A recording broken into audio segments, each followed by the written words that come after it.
Corona फैलने से पहले देश के ज्यादातर लोगों ने शायद ही कभी इस शब्द के बारे में सुना हो, लेकिन 2 साल के भीतर अंग्रेजी का ये शब्द अब हर शख्स की जुबान पर आता रहता है।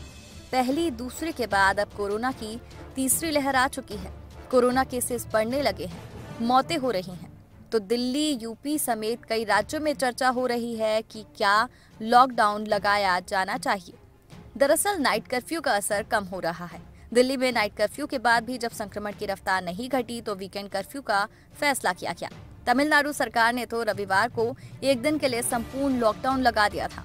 दिल्ली में भी काफी चर्चा हो रही है क्योंकि केस अब भी नहीं घटे हैं और पॉजिटिविटी रेट बढ़ रहा है। एक दिन पहले सीएम अरविंद केजरीवाल ने भी लॉकडाउन का जिक्र करते हुए कहा था कि कई लोग मुझसे पूछ रहे हैं कि लॉकडाउन लगेगा। हम लॉकडाउन नहीं लगाना चाहते। लॉकडाउन नहीं लगेगा अगर आप मास्क पहनोगे तो। जरूरत ना पड़े तो घर से बाहर ना ही निकलो। अभी थोड़े दिन कोई जरूरत नहीं है।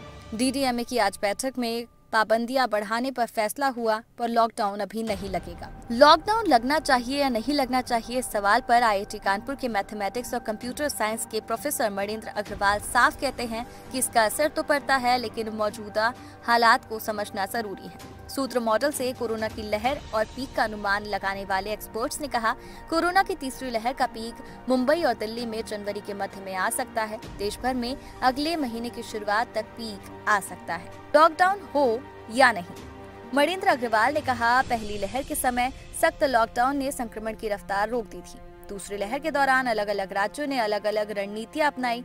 जिन राज्यों ने हल्का या मीडियम लॉकडाउन लगाया वे संक्रमण को फैलने से रोकने में कामयाब रहे। इस तरह लॉकडाउन हेल्प तो करता है। उन्होंने ये भी कहा कि सख्त लॉकडाउन हेल्प तो करता है, लेकिन बड़ी संख्या में लोगों की आजीविका पर बुरा असर पड़ता है। हम हमेशा कोविड के कारण मौतों की बात तो करते हैं, लेकिन हमें उन मौतों के बारे में भी बात करनी चाहिए जो आजीविका छिनने के कारण होती है। उन्होंने कहा, शहरों के लिए जहां हम जनवरी के मध्य में पीक की उम्मीद कर रहे हैं, वहां लॉकडाउन की कोई जरूरत नहीं है। हाँ, राज्यों में केस बढ़ रहे हैं। इधर तमिलनाडु ने लॉकडाउन लगाया, जो थोड़ा समय से पहले उठाया गया कदम लगता है, क्योंकि इस समय अस्पतालों में भर्ती करने की जरूरत काफी कम हो रही है।